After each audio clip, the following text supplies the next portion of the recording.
Can you tell us a little more about the latest developments in the field of, in the track and field in the past years? Well, you're seeing more. Some of this, I know with distance runners, you do a lot more with the heart rate. You do training at different heart rate levels. We use percentages from 60 to 70% of the maximum heart rate, from 70 to 80, 80 to 90, and then we do a little bit from 90 to 100. And we actually set up our training so that you work within that training area. I think part of the problem that a lot of runners do, they do too much with the 60% and to 70% and not enough for the 80 to 90%. And so we break down what we're doing on a weekly and monthly basis, how much we're getting in the 60 to 70, how much to 80 to 90, how much to 90 to 100. So we try and break it down, and I think it's much more scientific that way. The other thing I noticed that changes, a lot of training is developing a rhythm in your neuromuscular system, a firing of the muscles, and we're much more aware of that than I would have been 20 years ago. Because I think 20 years ago it was a lot of long, slow miles, and now you're getting a lot of more higher end, more of your training towards the 80 to 90% of your maximum capacity, and that's one of the things that I focus on a lot. That being said, now there is a big current with high intensity interval training. A lot of people believe that this is the only effective method of training. Do you believe that high intensity training can replace traditional long distance aerobic training as an effective method to develop complete cardiovascular fitness? Well, I think there's always a place for it, but it's funny how over the years the balance sways back and forth. For a while, for a 10, 12-year period, it'll be a lot of high mileage, then it goes back to interval training, high intensity. And I always think the blend of everything is the important part, because the intensity produces tremendous improvement, but it also chance for injury and overtraining, and that's one of the biggest things I'm always concerned about, is injury and overtraining.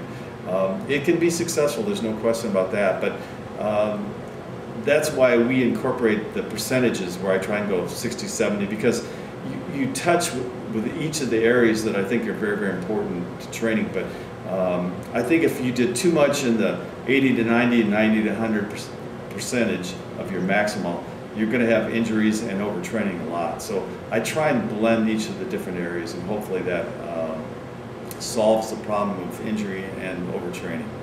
Is there any way that high intensive interval training will not lead to overtraining? Let's say with fewer sessions, longer rest in between, will that be effective? Yeah, that definitely would be. I mean, that's the thing. The recovery when you're doing high intensity becomes every bit as important as the high intensity itself. And I think that's the biggest issue with a lot of people, is they don't allow enough recovery with the high intensity. And it can be very effective if you do. I know one of the things that we monitor the distance runners with is using heart rate monitors in the morning when they get up out of bed, because one of the things I've found over the years is when you're overtrained, your resting pulse will typically be between 8, 10, 12 beats higher than it would be at a normal time. And so I think that's the best gauge. Too many people, they have a schedule and they stick to it, and that's not the way to be a successful athlete. You have to learn to listen to your body. And part of it's science and part of it's intuitive, you learn. But that's by far the best way. And so the interval training is very effective. We use it all the time, but I wouldn't use it every other day, or I wouldn't use it every day, certainly. That would be foolish, and I guarantee you'll have success. One of the things with interval training, you tend to see a rapid peak and then a rapid downfall, whereas when you blend programs, you see a steady improvement as you go along. How do you gauge progress within the training program? Well, I mean, obviously time, but I'd say more than anything else, the amount of workload they're able to handle and the tempo they're able to handle in practice is by far the most important thing. You'll see that a lot of athletes handle it in training, but they may not do it in meets, and so I want a combination of handle more in training and also more at meets. You always hear of athletes that are practice athletes and they're not meet athletes. Part of the problem is they don't do the recovery. They focus too much on the training and they don't save it for meet, which is actually what you want to do down the road. but it's a constant, I don't want to say battle, but you're going back and forth all the time, trying to balance the two so you get the most effective of both. In the latest years, non-linear flexible periodized training have come into being more and more used. Do you believe in a non-flexible or non-linear periodized program? I mean, you know, periodization is very, very important. You need to start with the big meets or big performances and then work back from there. The thing, as you coach longer and longer, you find that the science of training is very, very important, but the art of coaching becomes more important.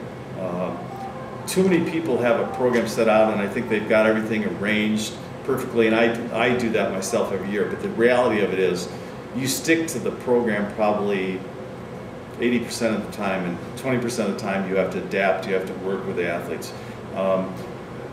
Theories are fine, but they don't work for every single person, and I think too many people, they think it's going to work for everyone and it won't work for everyone, and so you have to adapt as you go along. But the principles are the same for everyone. I mean, you stress the body, it responds to the stimulus, it gets better as you go along, and that's, the principles are always the same, but you've got to adapt with each individual.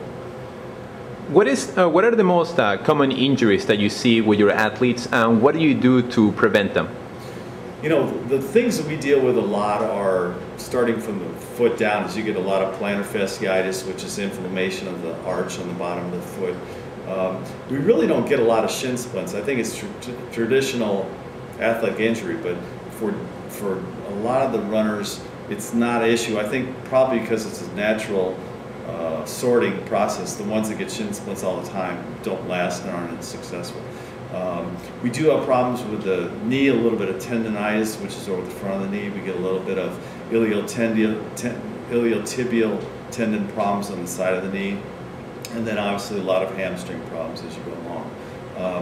We really work on flexibility. The two things you get, flexibility and strengthening, are the two things really they need to work at. Oftentimes injuries are a result of the opposing muscle causing the issue, and I think a lot of times people don't understand that. They think, I've got hamstring problems, that it's just the hamstrings, but oftentimes it's the quad, the front of the thigh, that causes the problem. And so you've got to deal with the athlete, and you have to have flexibility through a wide range of motion. One of the biggest issues with distance runners is they do everything in a linear fashion. They don't do anything from side to side. And oftentimes just the slightest little changes from that cause problems with runners. And so we constantly work on lateral motions, even though that's not a training issue. It is when they get injuries, because they're very tight on the lateral part of their body.